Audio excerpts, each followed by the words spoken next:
Oke,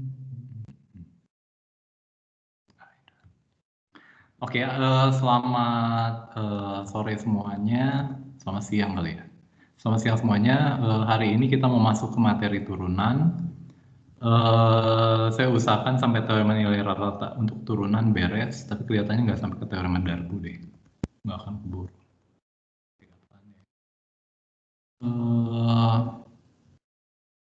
Oh ya.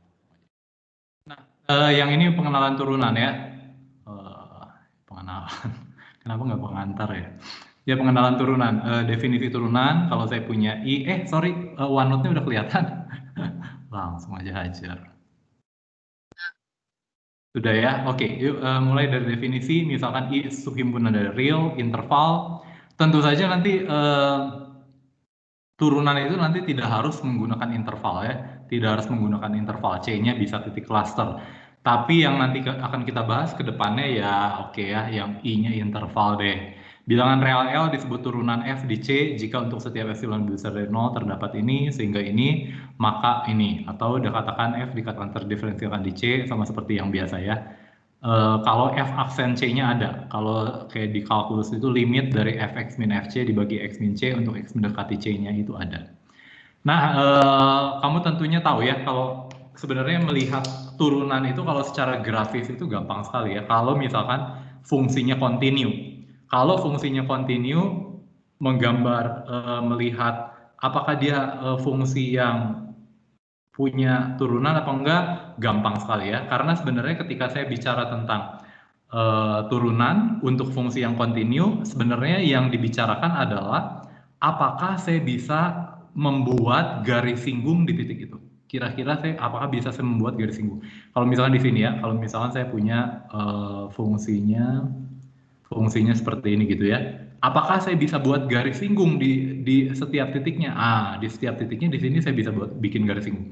Karena setiap titiknya saya bisa bikin garis singgung, ya artinya apa? Artinya dia punya turunan. Dengan cara yang sama, ketika saya punya mutlak X, kira-kira di sini itu dia tidak punya turunan. Kenapa? Karena dia tidak punya garis singgung. Garis singgungnya mana, Pak? Kalau saya dekati dari kiri, garis singgungnya ini. Kalau saya dekati dari kanan, saya garis singgungnya ini. Gitu ya. Jadi kalau dari gambar, kalau fungsinya kontinu dan baik-baik saja, mudah sekali untuk kita melihat apakah dia tidak punya turunan atau tidak. Hanya dengan melihat apakah kira-kira di sana saya bisa bikin garis singgung. Kalau tidak bisa bikin garis singgung atau garis singgungnya banyak, ya itu biasanya kita sebut tidak punya turunan. Dengan cara yang sama, ini mutlak X itu tidak mempunyai turunan di X mendekati 0, kamu bisa cek nanti kalau kamu lihat untuk X mendekati 0 dari kiri dan X mendekati 0 dari kanan, nanti ada yang min 1, ada yang plus 1. Tentunya min 1 kalau dari kiri ya, karena ini kan kemiringannya min 1. Kalau dari kanan nanti kemiringannya adalah plus 1. Jadi dalam hal ini untuk di X sama 0, dia tidak mempunyai turunan. Oke ya. Nah ini ada teorema, saya lupa di slide-nya nggak ada ternyata. Misalkan I subset dari R interval, F-nya dari I ke real, dan C-nya anggota I. Jika F terdiferensialkan di X sama C, maka F kontinu di X sama C.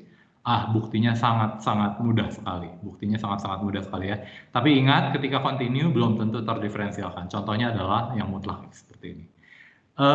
Saya hanya ingin tahu, berarti kan punya ini ya, kalau saya punya fungsi gini, misalkan saya punya fungsinya fx-nya sama dengan 1, gitu ya, ininya masuk, di sininya dia 0.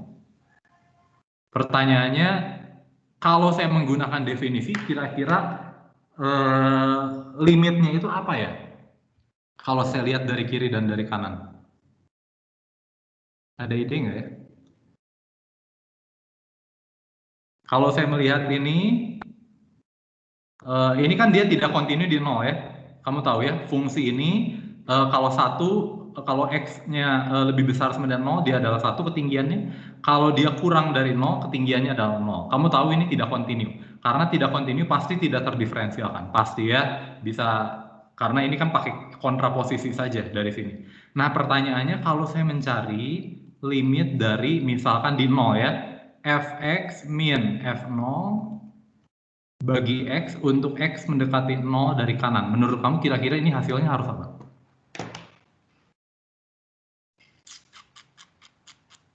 Ide?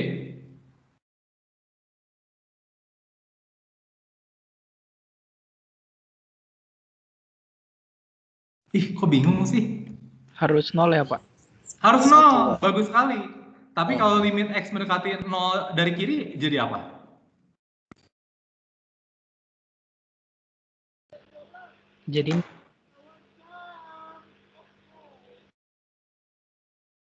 Jadi apa coba? -1, Pak.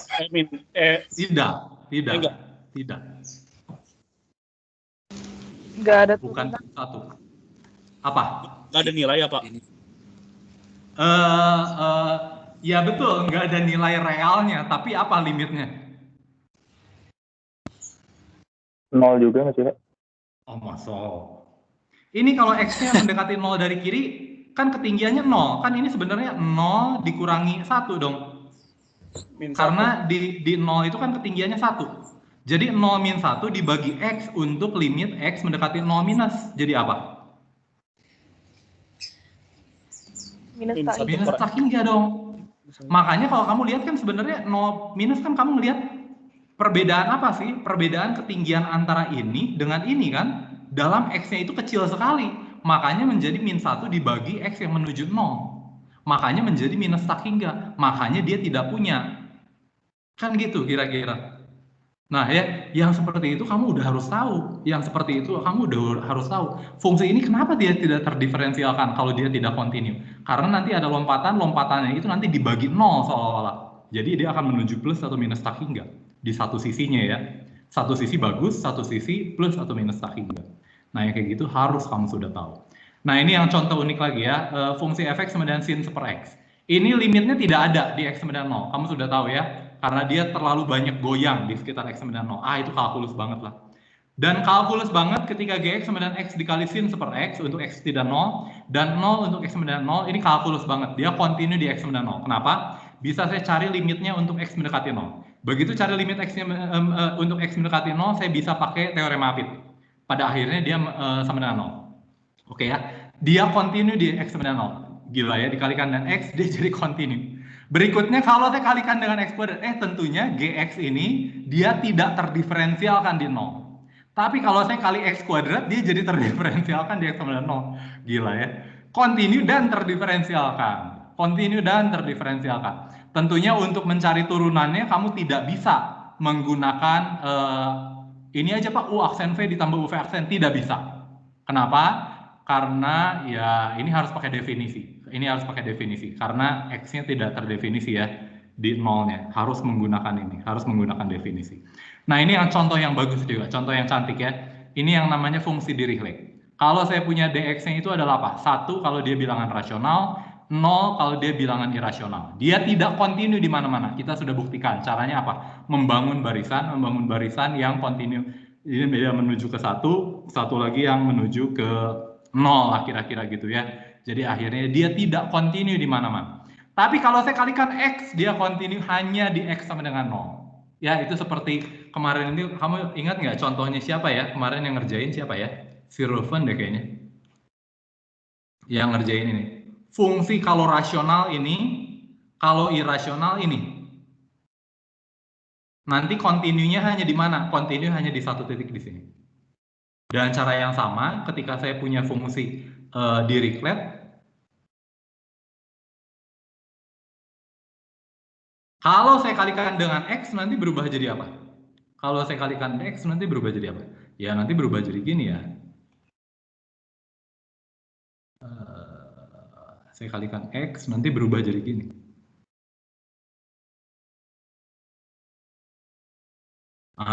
Gitu ya. Nanti dia kontinu hanya di titik ini. Persis sama dengan alasan ini nanti. Oke ya. Nah, dia kontinu tapi tidak terdiferensialkan di X sama dengan 0. Tapi kalau saya kalikan dengan X kuadrat dikali dengan fungsi Dirichlet, dia jadi terdiferensialkan di X sama dengan 0 ya. Ini contoh-contoh penting. Ini contoh-contoh penting yang aneh. Contoh-contoh penting yang aneh. Ya. Dirichlet continue oke ya. Jadi ini. Nah, ada contoh satu lagi yang aneh kalau kamu baca di buku ya, yang namanya fungsi Weierstrass. Fungsi Weierstrass. Dia fungsi continue tapi di mana-mana tidak punya turunan. Kamu bayangkan nggak fungsinya seperti apa? Fungsinya continue tapi di mana-mana tidak punya turunan. Jadi kira-kira seperti apa? Fungsinya continue tapi di mana-mana dia punya spike kan. Ini sebenarnya ini gara-gara apa sih dia nggak punya turunan nih? Gara-gara ini, gara-gara dia ada spike, ada gitu. Sehingga nanti kalau saya lihat dari kiri dan dari kanan, garis singgungnya itu bakal beda. Nah, kira-kira ini di setiap titiknya itu, ya ini spike-spike itu, gila nggak? Di setiap titik. Nah, itu fungsi aneh. Nah, fungsi-fungsi yang seperti itu harus kamu kumpulkan untuk menjadi senjata. Siapa tahu waktu di ujian. Ya, nah udah gitu, ada pertanyaan sampai sini? Tentu tidak. Teorema turunan kombinasi fungsi, ini gampang sekali ya, ini di kalkulus lah. Jadi yang turunan ini banyak yang mengulang di kalkulus saja, Nah, yang berikutnya adalah yang kita sebut teorema Kara-Teodori. Nah, misalkan F terdefinisi pada interval I, mengandung C, fungsi F terdiferensialkan di C jika dan hanya jika terdapat fungsi V di I, sehingga kontinu di C dan memenuhi Fx min Fc sama dengan Vx untuk X minus C. Kamu sudah duga ya. Kamu tentunya sudah duga. Vx-nya Pak, berarti ini kan sama dengan Fx min Fc dibagi dengan, sorry. Ini kan jadinya, sekali lagi saya tulis ya, Pak berarti Vx-nya itu sama dengan, kok ini jelek banget sih, Fx min Fc dibagi dengan X min C kan Pak? Jadi kalau saya mencari limit dari Vx untuk X mendekati C, dia menjadi apa? Menjadi F aksen C. Jadi nanti Vc-nya itu pada akhirnya Vc-nya itu adalah F aksen C. Kira-kira seperti itu ya. Kira-kira seperti itu. Nah, yang uniknya adalah apa? Untuk membuktikan ini jika dan hanya jika. Jika dan hanya jika. Kalau fungsi f terdiferensialkan, maka ada fungsi v yang kontinu sehingga fx min fc itu sama dengan vx dikali x min c, gitu ya. Tapi ini jika dan hanya jika. Begitu fx min fc itu sama dengan vx dikali x min c, untuk suatu vx fungsi kontinu di c, maka saya bisa simpulkan bahwa dia terdiferensialkan. Bagus sekali ya, bagus sekali ya. Tapi ini hasil mengherankan nggak ya? Tentu tidak, tentu tidak. Hasil ini tidak mengherankan. Kenapa? Seolah-olah kan kalau ini Vc-nya itu adalah F aksen C, turunan F di titik C. Seolah-olah apa? Seolah-olah ini menghubungkan antara terdiferensialkan secara kontinu dengan terdiferensialkan. Terdiferensialkan secara kontinu dan terdiferensialkan. Secara kontinu pas. Terdiferensialkan belum tentu terdiferensialkan secara kontinu, gitu ya. Jadi untuk kasus dari sini ke fungsi f terdiferensialkan jelas. Untuk f terdiferensial ke sini, nah itu harus rada ada trik sedikit. Tapi kenapa bisa berlaku seperti itu? Karena sebenarnya v-nya itu bukan turunannya ya lo ya. Di titik C jadi turunannya, tapi v-nya bukan turunan loh, hati-hati ya. Bukan turunan, hati-hati. V itu bukan f aksen X, tapi khusus di titik C. Nah, jadi catatannya di sini apa? Catatannya di sini untuk membuktikan F, tentunya ini pakai interval gitu, nggak usah saya tulis lagi lah ya. Untuk membuktikan F terdiferensialkan.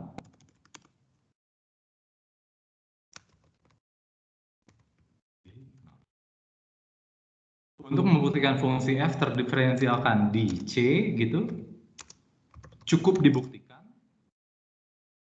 Cukup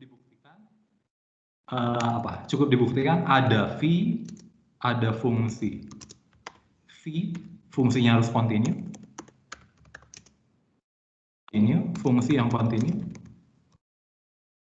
sehingga berlaku ini ya, sehingga berlaku titik ini.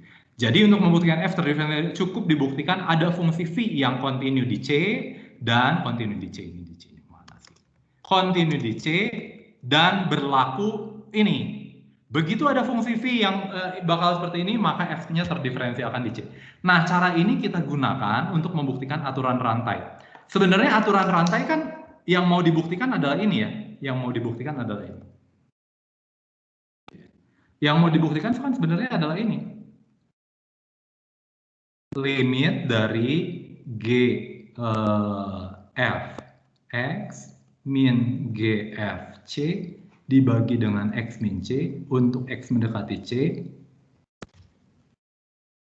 Ini ada dan sama dengan apa? Dan sama dengan G aksen Fc dikali dengan F aksen titik C. Gitu ya. Pak, susah-susah amat kayak gini. Betul. Nanti aturan rantai ini harus dibuktikan menggunakan teorema Cartesian. Harus dibuktikan menggunakan teorema Cartesian. Bisakah saya membuktikan yang lain? Dengan kasus tertentu bisa. Saya punya misalkan G dari Fx gitu ya, dikurangi G dari Fc, ini dibagi dengan X minus C. Dan ini tentunya adalah apa? G dari Fx min G dari Fc dibagi dengan Fx min Fc dikali dengan Fx min Fc dibagi dengan X min C. Kalau ini kan nggak masalah ya, saya tulis ini dalam bentuk ini. Jadi kan nanti tinggal mencari apa? Limit dari ini dikali dengan limit dari ini. Limit dari ini kan F aksen C. Limit dari ini apa? Untuk Fx mendekati Fc. Untuk Fx mendekati C. Ya tentunya ini adalah aksen Fc. Loh Pak, ini kan gampang. Kenapa tadi nggak pakai yang ini Pak? Kenapa harus pakai teorema Cartesian? Karena secara umum Fx itu bisa sama dengan Fc. Ada bisa titik-titik saya punya Fx-nya itu sama dengan Fc. Jadi ada yang titik-titik mungkin yang bisa datar seperti itu. Ya misalkan gini ya. Nah, fungsinya seperti itu. Bisa ada kemungkinan datar. Kalau dia datar seperti ini bermasalah karena kamu punya pembagian 0 dengan 0. Hati-hati. Tidak bisa. Jadi secara umum kamu tidak bisa menggunakan seperti ini. Jadi secara umum kamu harus menggunakan teorema Cartesian. Gitu ya. Caranya buktikan ada fungsi ini ya. Ininya udah adalah di video saya ya. Udah ada juga di buku, sudah jelas lah. Nah, teorema fungsi inverse sama saja ya. Teorema fungsi inverse cara lain menggunakan ini tanpa menggunakan. Oke, kalau fungsi inverse apa? Kalau fungsi inverse kan berarti apa ya? Kalau fungsi inverse kan berarti G dari Fx gitu ya, sama dengan X ya, berarti turunannya apa? G aksen Fx gitu ya, dikali dengan F aksen X, ini sama dengan 1 ya, makanya nanti G aksen di titik ini, biasanya kita tulis G aksen Y, ini sama dengan 1 per F aksen X gitu ya. Ini sudah kamu tahu ya, ini kamu sudah tahu, ini waktu di kalkulus juga sudah tahu. Ya sebenarnya bisa menggunakan teorema aturan rantai, tapi di sini juga nanti teorema fungsi inverse dibuktikan dengan cara yang sama menggunakan teorema Cartesian. Ya, asal saya buktikan ada fungsi yang kontinu sehingga berlaku ini untuk setiap x di I. Nah, itu sampai sini ada yang mau kamu tanyakan pengantar dari turunan? Tidak ada ya. Nah, tidak ada. Nah, saya mau masuk ke bagian terakhir yang akan saya bahas hari ini, yaitu mengenai teorema nilai rata-rata untuk turunan. Teorema nilai rata-rata untuk turunan. Ini kamu jangan lupa ada teorema nilai rata-rata untuk turunan, ada teorema nilai rata-rata untuk integral. Oke ya, yang kita bahas hari ini teorema nilai rata-rata untuk turunan. Nah, teorema nilai rata-rata untuk turunan ngomong apa? Kita coba lihat dulu ya. Misalkan teorema ini ekstremum, maksimum atau minimum pada interior. Interior itu artinya apa? Interior itu artinya ya titik di dalam. Jadi kalau saya punya koma B, maka titik interiornya apa? Semua titik X yang lebih besar dari A dan lebih kecil dari B. Lebih besar dari A dan lebih kecil dari B. Aduh, saya tergelitik. Kemarin waktu periksa soal B2, kesel saya. Kan saya punya ini ya, interval 1,1 plus 1/n. Kok masih ada yang ngomong satu anggota IN nih untuk setiap N?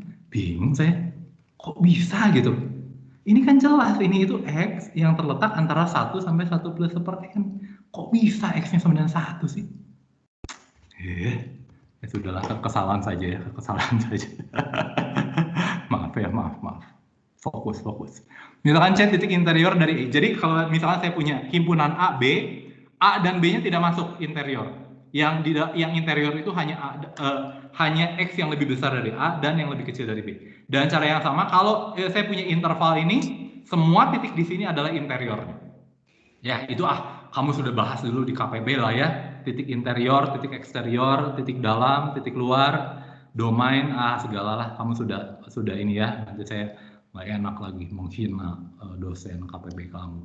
Jadi misalkan C titik interior dari interval I yang mengandung ekstremum relatif. Ingat, ekstremum itu apa? Ekstremum itu maksimum atau minimum. Maksimum atau minimum. Ingat, apa yang dimaksud dengan relatif? Relatif itu artinya lokal. Lokal hanya di sekitar, kalau ini ekstremum ya, C. Lokal hanya di sekitar sini ya. Lokal. Secara lokal dia ada yang paling tinggi atau yang paling rendah. Jika turunan F di C ada, maka F aksen X-nya itu, F aksen C-nya itu sama dengan 0. F aksen turunan F di C itu ada, maka F aksen C-nya sama dengan 0. Ini yang kamu biasa dapat di kalkulus ya. Kalau saya punya, tapi tidak berlaku sebaliknya. Kalau saya punya F aksen C-nya sama dengan 0, walaupun dia punya turunan, belum tentu dia ekstremum relatif yang seperti itu ya, fungsi. Fungsi apa ini? Fungsi X pangkat 3. Gitu ya. Turunannya di titik 0 sama dengan 0, tapi dia bukan ekstremum relatif. Bukan ekstremum relatif. Nah, ini membuktikannya gimana ya kemarin ya? Misalkan C titik interior. Dibuktikannya gini. Misalkan ini tidak turunan dari F di C ada dan F aksen C-nya tidak 0. Artinya apa? Misalkan F aksen C-nya positif. Kalau F aksen C positif, dia kan terus naik. Kalau terus naik, kiri kanan ya nggak mungkin dia ekstremum relatif lah. Dengan cara yang sama, kalau F aksen C-nya negatif, nggak mungkin dia juga ekstremum relatif. Gitu ya. Jadi pengandaian salah. Jadi kalau turunan F di C ada, maka F aksen C-nya itu pasti sama dengan 0. Mudah sekali ya. Nah, itu digunakan untuk membuktikan teorema Role. Jadi misalkan F kontinu pada interval tutup AB sehingga turunan F aksen ada di setiap himpunan, ada pada himpunan buka AB dan FA sama dengan 0 sama dengan FB, akibatnya terdapat C anggota AB sehingga F aksen C-nya sama dengan 0. Teorema Role gampang ya. Dia kan ngomong gini doang. Kalau saya punya ini di A, ini B, kalau kamu udah lihat video saya mah gampang ya. Jadi ada pasti yang turunannya sama dengan 0. Di satu titik pasti ada yang turunannya 0. Artinya kalau saya bikin garis singgungnya akan datar. Pasti ada satu titik. Asalkan A sama dengan 0 dan B-nya sama dengan 0 ya. Kalau dia konstan pada selang AB, jelas. Kalau A dan dia konstan pada selang AB. Pak, gimana kalau nggak konstan? Kalau nggak konstan kan ini fungsi kontinu. Kalau fungsi kontinu, berarti saya bisa melihat fungsi ini, himpunan ini. Himpunan Fx dengan X-nya itu anggota A, B. Gitu ya. Dia kontinu pada interval tutup, artinya dia punya supremumnya. Nanti supremumnya ini kan supremumnya di dalam interior. Karena supremum di dalam interior berdasarkan teorema sebelumnya turunannya pasti sama dengan 0. Gitu ya. Jadi nanti ada titik yang sebenarnya turunannya sama dengan 0, yaitu adalah apa? Supremum dari himpunan Fx untuk X anggota I.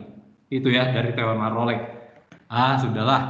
Nah, salah satu kegunaan teorema Role adalah dalam menentukan akar dari suatu fungsi. Misalkan G-nya itu adalah sama dengan F aksen. Misalkan G itu sama dengan F aksen. Akibatnya jika Fx mempunyai akar X sama dengan A dan X sama dengan B, maka berdasarkan teorema Role ada C anggota AB sehingga GC-nya sama dengan 0. Jadi, kalau saya punya apa ya? Jadi kalau saya punya G sama dengan F aksen, F-nya itu pembuat 0-nya di sini. Ini dia akar-akarnya di A dan B. Ini di A dan B, ini akar-akarnya. Maka menurut teorema Role ada yang turunannya itu sama dengan 0. Ya turunannya kan sama dengan G.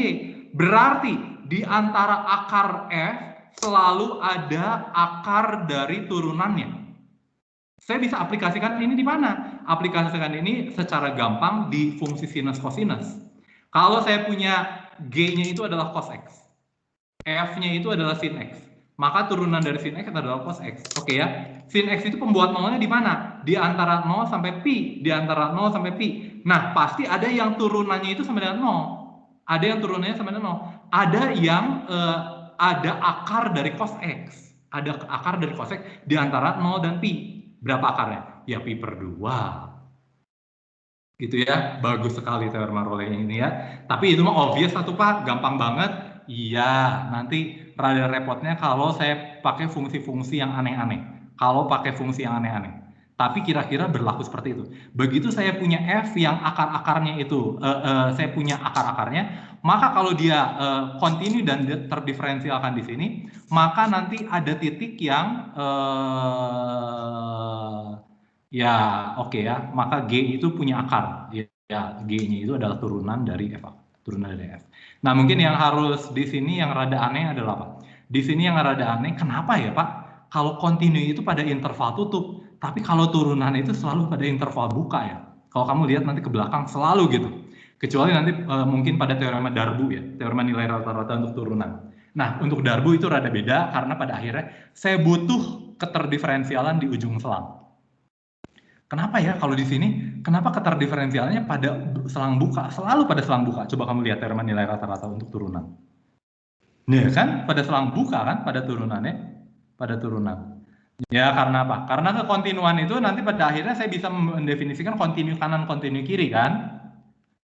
Dulu waktu di kalkulus bisa ya, limit dari fx, x mendekati c dari minus, ini sama dengan fc, maka dia disebut apa? Kontinu kanan. Kamu tahu ya, kalau x ini saya bisa mendefinisikan kontinu kiri.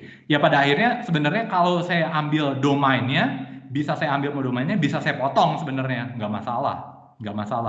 Jadi sebenarnya kekontinuan ini pada akhirnya di sini itu sebenarnya kira-kira di kalkulus itu saya harus mendefinisikan kontinu kanan dan kontinu kiri.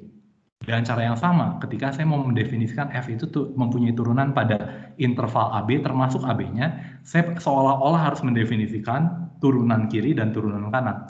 Padahal turunan kiri kan harus turunan F aksen A. Padahal F aksen A kan butuh yang di kirinya lagi. Kira-kira gitu ya. Jadi makanya ketika saya punya turunan, biasanya kita turunannya itu pada interval buka. Kalau kontinu itu kita pakai kontinu pada interval tutup. Jadi akibatnya terdapat titik C. Nilai rata-rata untuk turunan ya. Nilai rata-rata untuk turunan. Sudah lah ya. Kalau saya punya misalkan, saya punya apa ini sih? Ini FB, ini A. Ini ketinggiannya tentunya adalah FA. Ini saya punya, ini adalah B. Ini adalah FB.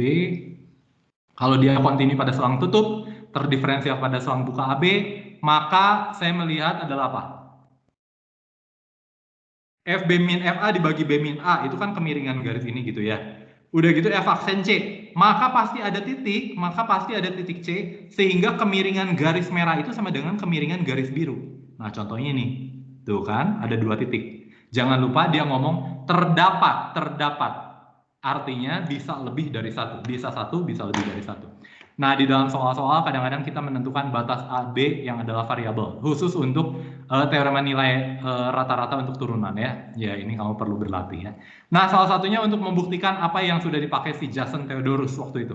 Buktikan bahwa mutlak dari sin X itu lebih kecil sama dengan X untuk X lebih besar sama dengan 0. Jelas persamaan terpenuhi saat X sama dengan 0. Oke ya. Untuk kasus X lebih besar dari 0 gimana? Perhatikan bahwa sin X itu kontinu pada interval 0x. Kita percaya ya, sebenarnya ini harus dibuktikan dulu ya. Kita percaya bahwa sin X itu kontinu di mana-mana ya. Sebenarnya belum mendefinisikan fungsi sin X juga ya. Baru nanti mendefinisikan deret fungsi, bab 8 baru saya ngomongin sin X cos X. Nah, tapi kita anggaplah kamu sudah tahu ya. Kan kalkulusnya udah lulus. Jadi sin X itu kontinu pada 0x dan terdiferensialkan di mana-mana. Dalam hal ini dia terdiferensialkan pada selang buka 0x. Oke ya. Maka berdasarkan teorema nilai rata-rata untuk turunan terdapat C anggota 0x buka, sehingga sin X min sin 0 itu sama dengan cos C dikali X minus 0. Padahal sin 0 itu sama dengan 0. Berarti kalau saya ambil mutlaknya sama dengan mutlak dari ini. Loh Pak, X-nya positif. Oh, X-nya berarti boleh keluar dari mutlak dong. Jadi cos C dikali X. Padahal cos kan kurang dari 1. Maka ini lebih kecil sama dengan X. Jadi selalu berlaku sin X itu terlalu terletak antara min X dan X untuk X yang lebih besar sama dengan 0. Ya, ini salah satu kegunaan teorema nilai rata-rata untuk turunan. Sebenarnya yang paling berguna teorema nilai rata-rata untuk turunan untuk apa? Hubungan nanti apa? Kemonotonan dan keterdiferensialan. Itu yang bagus sekali ya. Yang setiap kali kamu pakai waktu dari SMA. Bagaimana nak kamu menunjukkan bahwa fx sama dengan x kuadrat itu dia naik ketika x lebih besar dari 0, turun ketika x-nya itu kurang dari 0. Gimana? Cari turunannya Pak. Padahal fungsi naik itu belum tentu dia punya turunan. Kemarin kita udah bahas, punya fungsi monoton, diskontinu pada seluruh bilangan rasional. Gila kan? Tapi pasti kalau kamu anak SMA, kalau saya tanya, gimana kamu menentukan bahwa efek sama dengan X kuadrat itu naik pada X positif? Cari turunannya, padahal tidak setiap fungsi naik itu punya turunan, ya.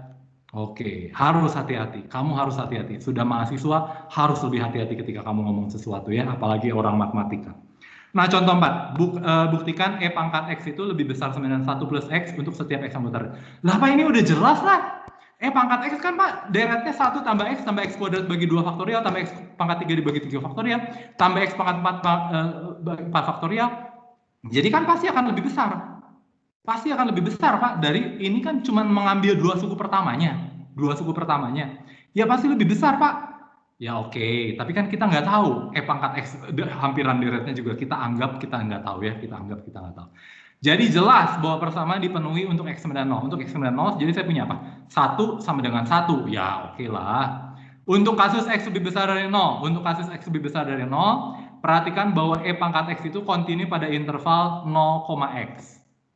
Nggak masalah ya, E pangkat X kita percaya bahwa dia kontinu dan dia terdiferensialkan pada selang 0x, buka ya. Fungsi eksponensial itu kontinu dan terdiferensialkan di mana-mana.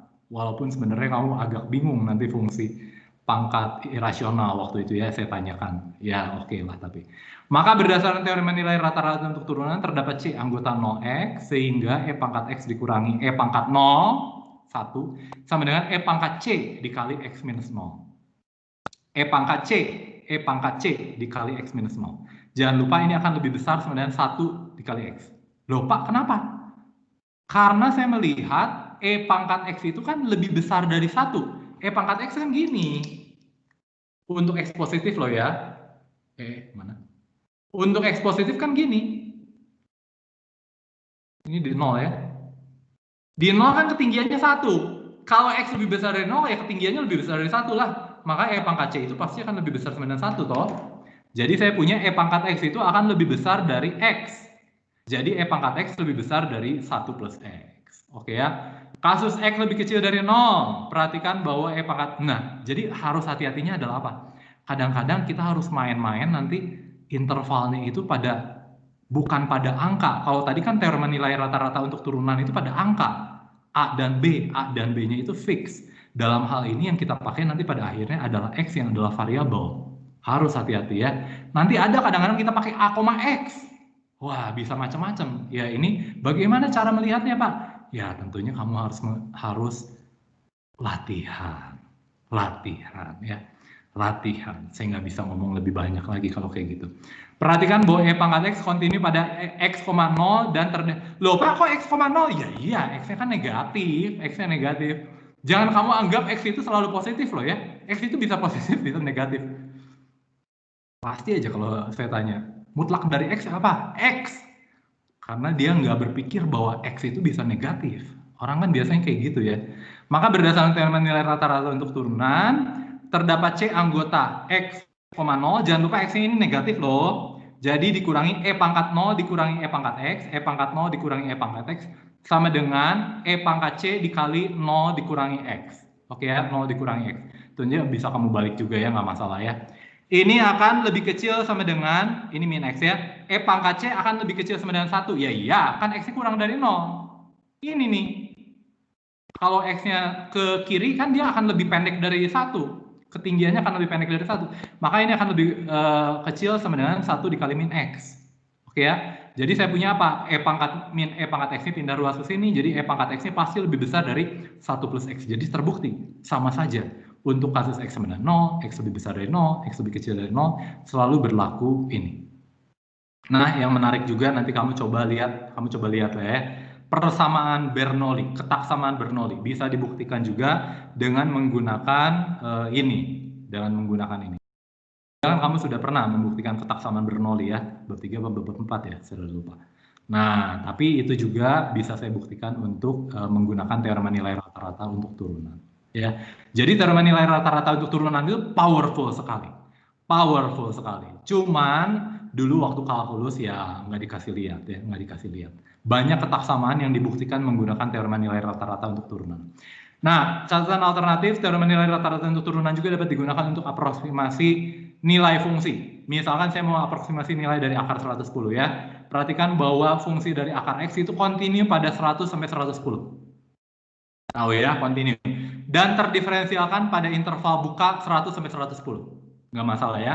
Akibatnya berdasarkan teorema nilai rata-rata untuk turunan, kita peroleh akar dari 110 dikurangi 10 itu sama dengan, ini akar 110 dikurangi akar 100, kamu ngerti ya? Ini kok tiba-tiba 10 Pak? Ya ini akar 100 maksudnya. Akar Fx min Fc lah kira-kira gitu ya.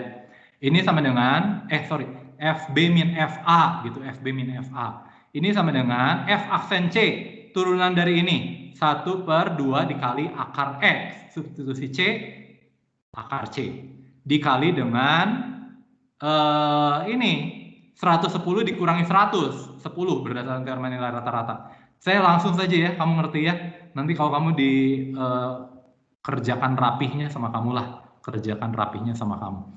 Jadi saya punya, loh akar C gimana? Akar C itu kalau C-nya antara 100 sampai 110, maka akar C itu terletak antara 10 sampai akar 110. Betul ya? Karena C-nya kan monoton naik. Kita sudah tahu ya, dia monoton naik. Jadi akar C-nya terletak, nah akar 110 ini pasti tentunya akar 110 kan saya nggak tahu. Tapi akar 110 pasti lebih kecil dari akar 121 yang adalah 11. Jadi akar C itu terletak antara 10 dan 11. Karena akar C terletak antara 10 dan 11, maka ini akan lebih besar dari 10 per 2 dikali 11, dan lebih kecil dari 10 kali 1, 10 dibagi dengan 2 dikali akar 10. Akar 100, maaf, akar 100. Jadi yang sama dengan 10.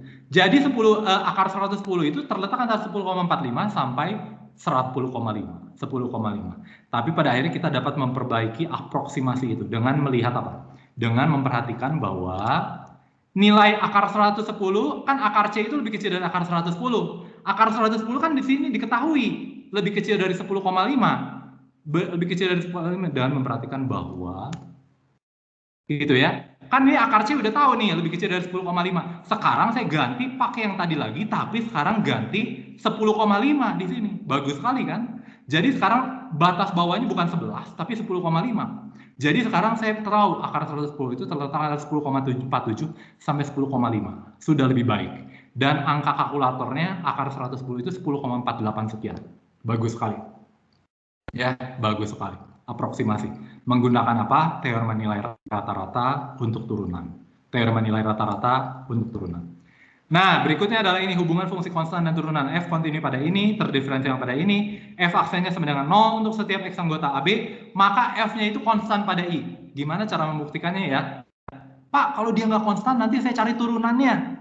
Ya oke, tapi kan nanti bisa positif, bisa negatif. Udah gitu pada setiap titik lagi, untuk setiap titik. Kau gimana cara menentukannya setiap titik? Satu titik, kapan dia naik, kapan dia turun, juga susah. Jadi, nah ini pinter sekali ya, pinter sekali. Menggunakan teorema nilai rata-rata untuk turunan. Ya, dia caplok satu kali untuk seluruhnya. Adalah apa? Dia menggunakan interval ini, A, X. Dia akan terdiferensialkan pada, tentunya X-nya apa? Tentunya X-nya jalan dari A sampai B gitu ya. Jalan dari A sampai B. Jadi X-nya harus lebih besar dari A dan X-nya harus lebih kecil sama dengan B. Jelas F-nya itu sekarang pada I aksen ya. Jelas pada I aksen itu dia akan kontinu. Ya iya, orang kontinu pada AB ya pasti dia akan kontinu pada yang lebih kecil atau sama. Terdiferensialkan nggak pada ini? Ya jelas orang ini kan lebih subset. Ini itu kan subsetnya dari ini kasusnya. Jadi ini. Jadi pada akhirnya nanti apa? Jadi pada akhirnya Fx min Fa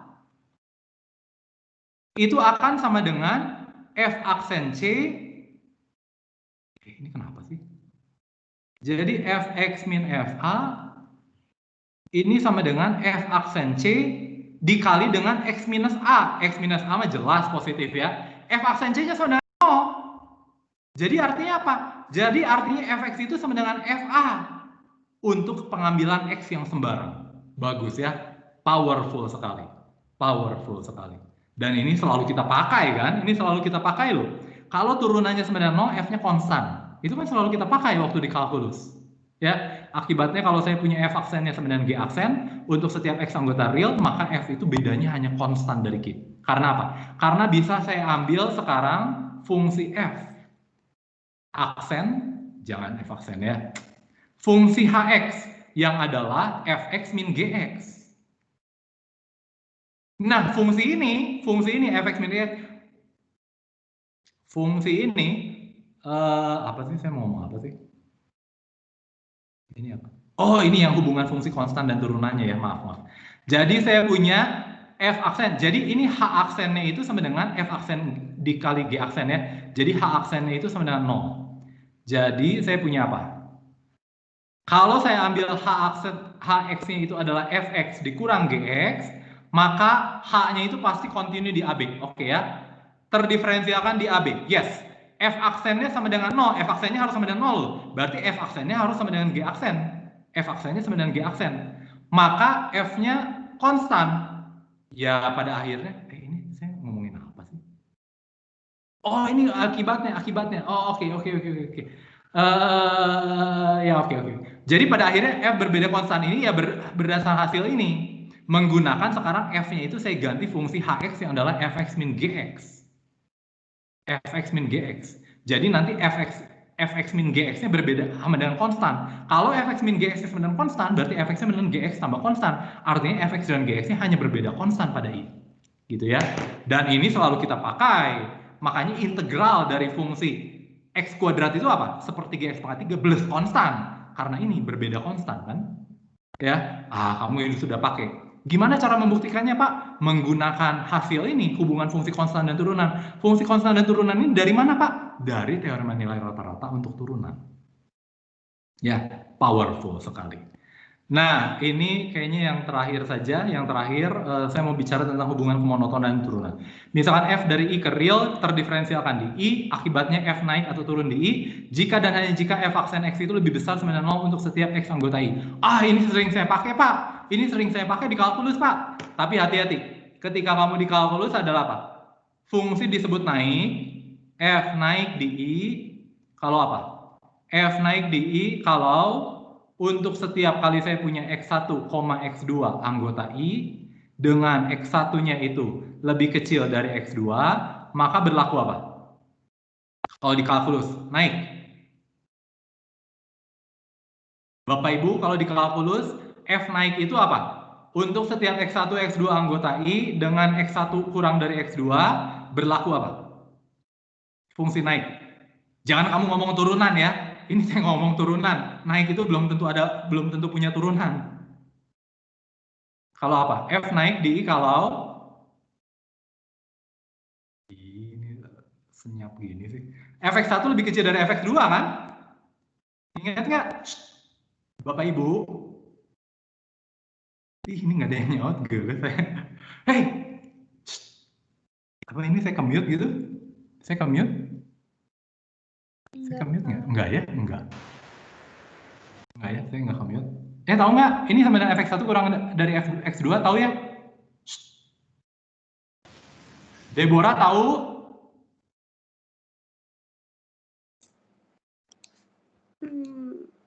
Harusnya sih iya, Pak. Iya kan? Tapi kalau kamu lihat di analisis real itu nggak gini loh, naik itu. Di analisis real naik itu yang seperti apa? Kalau Fx1-nya apa? Kurang dari sama Ini baru dibahas minggu kemarin, hari Jumat. Fx1 apa? Kurang dari sama lebih kecil atau sama dengan? Artinya fungsi konstan itu kita anggap fungsi naik loh.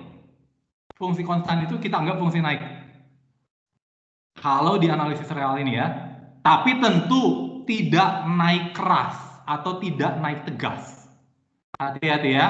Kalau kita naik, kalau di kalkulus kan ini pakai lebih kecil doang. Nah, kalau kita di analisis real, ini itu kita sebut naik keras atau naik tegas atau strictly increasing. Strictly increasing kalau dalam bahasa Inggris ya.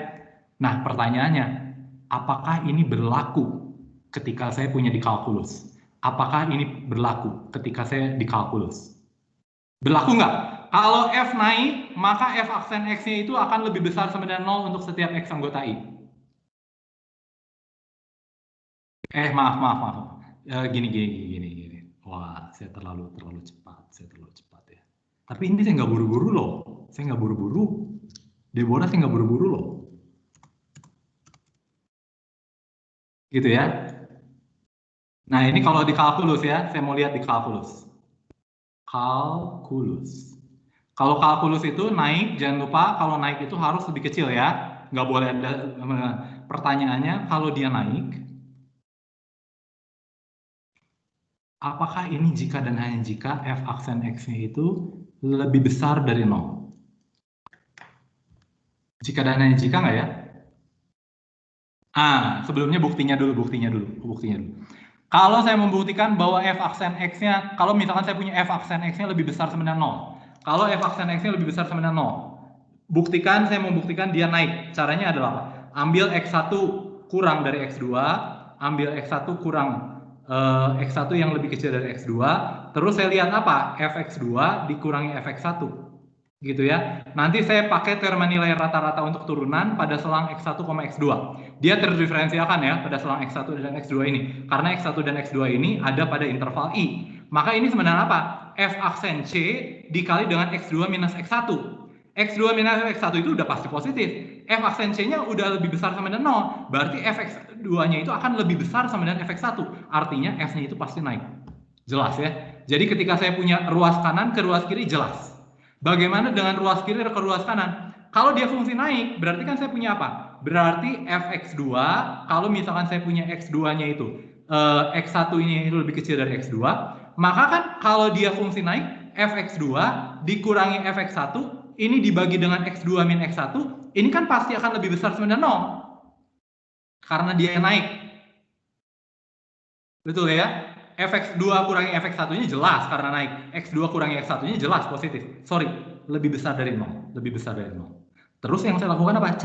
Ambil limitnya. Limit dari ini. Limitnya ada. Ya limitnya turunannya. Kalau saya punya limitnya, jadi kalau saya punya ini kan oke.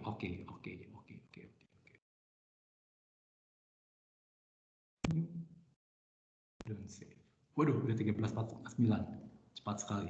Jadi kan saya buatnya gini, fx min fc dibagi dengan x min c.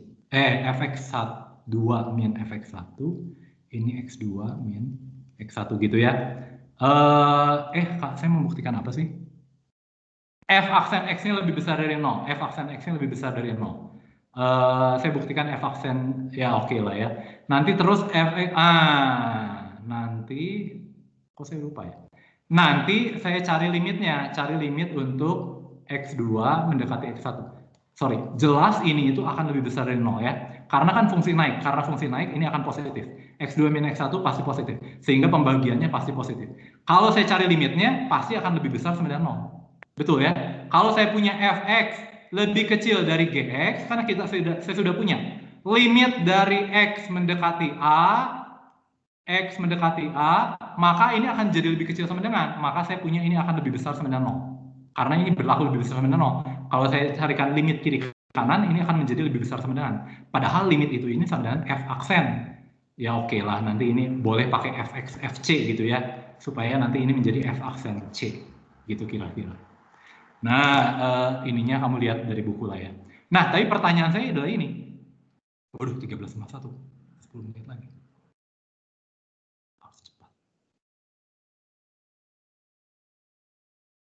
Nah, jadi pertanyaan saya gini.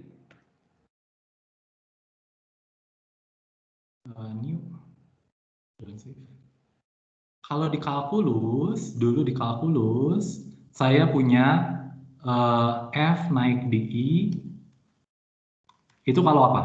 Kalau X1 kurang dari X2, menyebabkan Fx1 kurang dari Fx2, yang kalau kita mah strictly increasing ya, naik kelas. Pertanyaannya, apakah di kalkulus berlaku ini ya? Kamu memperhatikan nggak ya? F naik di I, jika dan hanya jika F aksen X lebih besar dari 0 untuk setiap X anggota di I. Berlaku ini nggak ya? Berlaku ini nggak? Masa? Ada ide yang lain? Berlaku nggak ya? Wah, kamu kalkulusnya nggak ini ya? Kurang jeli melihatnya, Berarti nggak maka apa-apa lah. jika doang. 2 tahun yang lalu. Kalau 2 tahun yang lalu boleh lupa ya Pak? Ya, boleh lupa ya. Kalau 2 tahun boleh lupa. Yang minggu kemarin ya boleh lupa. Monoton naik. Jadi yang berlaku apa? Ini cuma berlaku satu sisi loh. Kamu nggak berlaku dua sisi. Yang berlaku dari kiri ke kanan atau dari kanan ke kiri? Dari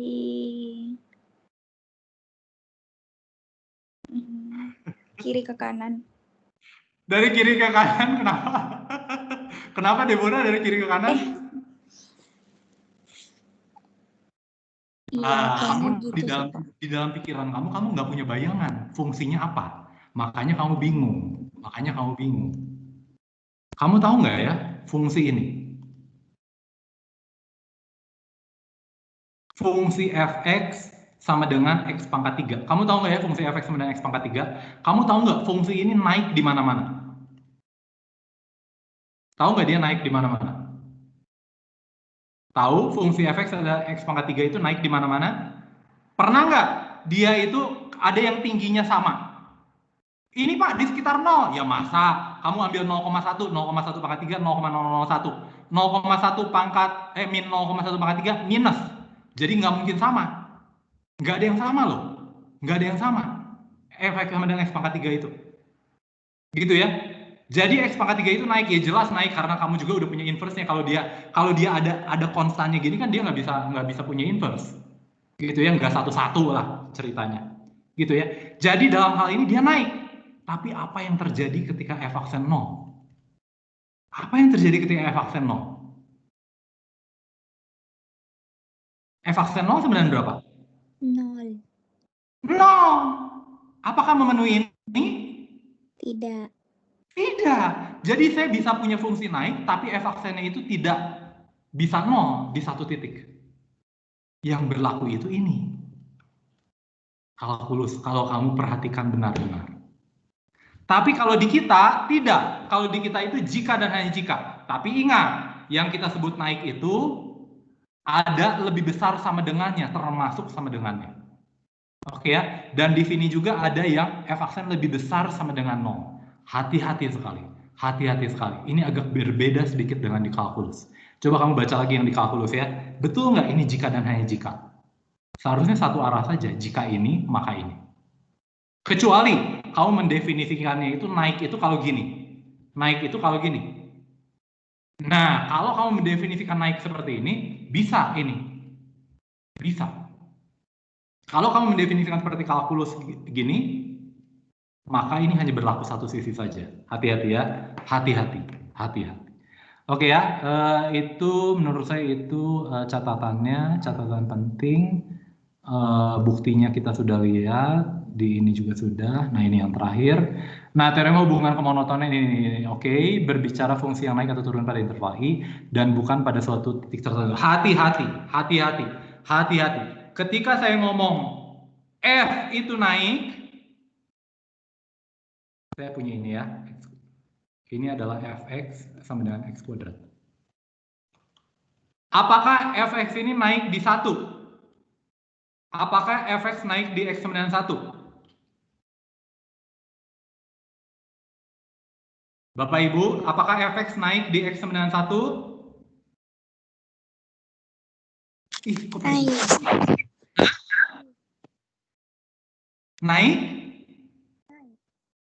Naik apa tidak? Di satu nih, ini satu nih. Aduh, kurang jelas ya. Nih, nah, di satu ini dia naik atau turun? Atau tidak naik atau tidak turun? fx naik nggak di x sama dengan 1? Belum tentu ya, Pak. Siapa ini namanya? Yang lelaki namanya siapa? Leon, Pak. Leon. Emang saya pernah mendefinisikan naik pada satu titik ya? Iya juga. Naik itu kan pada interval, Leon. Kan tidak pernah saya ngomongin mendefinisikan naik pada suatu titik. Hati-hati loh, loh. Ketika saya ngomong naik, kamu perhatikan bendanya apa? Naik di mana? Dari yang sebelumnya, bab monoton, ketika kamu ngomong monoton itu naik pada interval. Nggak pernah ngomongin naik pada satu titik. Tidak pernah loh, hati-hati ya. Hati-hati sekali. Kamu harus benar-benar jeli melihatnya. Jadi saya punya Oke. Nah, kecuali saya definisikan gimana? Kecuali saya definisikan gini. F naik di X sama dengan C, Mana ini? Nah, F naik di X sama dengan C, kalau ada lingkungan di C, sehingga di seluruh lingkungan ini dia naik. Kalau saya mendefinisikan itu, baru saya bisa ngomong F yang naik di suatu titik. Kalau saya definisikan seperti itu. Tapi kan selama ini memang F naik itu didefinisikan pada interval. Kalau sekarang saya mendefinisikan F naik pada suatu titik kalau terdapat lingkungan delta dari C, sehingga F itu naik pada interval ini. Oke ya? Nah, harus hati-hati. Saya punya fungsi fx ini sama dengan x kuadrat ini ya. Turunannya di 0 itu 91. Gimana mencari turunannya, Pak? Ya, tentunya mencari turunan ini menggunakan apa? Tidak bisa menggunakan aturan turunan. Kamu harus menggunakan definisi. Limit fx min f0 dibagi x untuk x mendekati 0. Ya, kamu cari menggunakan definisi, ternyata nanti f aksen 0 tentunya kamu harus menggunakan teorema Apit dan segala. Kamu buktikan bahwa f aksen 0 itu 91. Tapi untuk setiap lingkungan dari 0, dia beroscilasi plus minus. Kau bayangkan. Jadi artinya dia naik atau turun? Yang nggak naik nggak turun. Karena apa? Karena saya ngomong sesuatu yang lain. Saya ngomong sesuatu yang naik pada titik. Padahal yang kita punya teorema naik pada interval. Ini kan, naik di I. Nggak pernah ngomong naik di titik C, anggota I. Gitu ya. Nah, oke. Nah, nanti yang setelah libur, kita masuk ke teorema Darboux. Teorema Darboux ini bagus sekali. Sekilas ya, teorema Darboux ini seperti teorema nilai antara untuk turunannya. Jadi kalau turunannya itu terletak antara f aksen A dan f aksen B, maka ada titik C di antara interval ini, sehingga turunannya itu sama dengan K. Bagus sekali ya. Tapi ada sesuatu yang hilang di sini. Kalau kita anggap ini adalah teorema nilai antara, ada sesuatu syarat yang hilang. Ya, kamu coba pikirkan di rumah, sudah jam 2. Nah, tes turunan pertama juga ini tidak terlalu susah ya, Aturan L'Hopital juga ya nanti pada akhirnya, karena kan kamu udah panjang lebar ya bicara aturan L'Hopital, nanti pada akhirnya kita tidak akan bicara aturan L'Hopital, kita cuma lihat dari sisi teoritisnya saja. Karena sisi ininya membuktikan kamu menggunakan L'Hopital, kamu sudah sangat mahir, sudah sangat ahli. Nah, untuk L'Hopital itu nanti pada akhirnya kita membutuhkan yang namanya teorema nilai rata-rata untuk Cauchy. Oke ya, ada yang mau kamu tanyakan, Bapak Ibu? Hari Rabu kita cuti bersama. Jadi kita libur. Yes. Hari Jumat juga libur. Yes. Pak, boleh nanya nggak, Pak?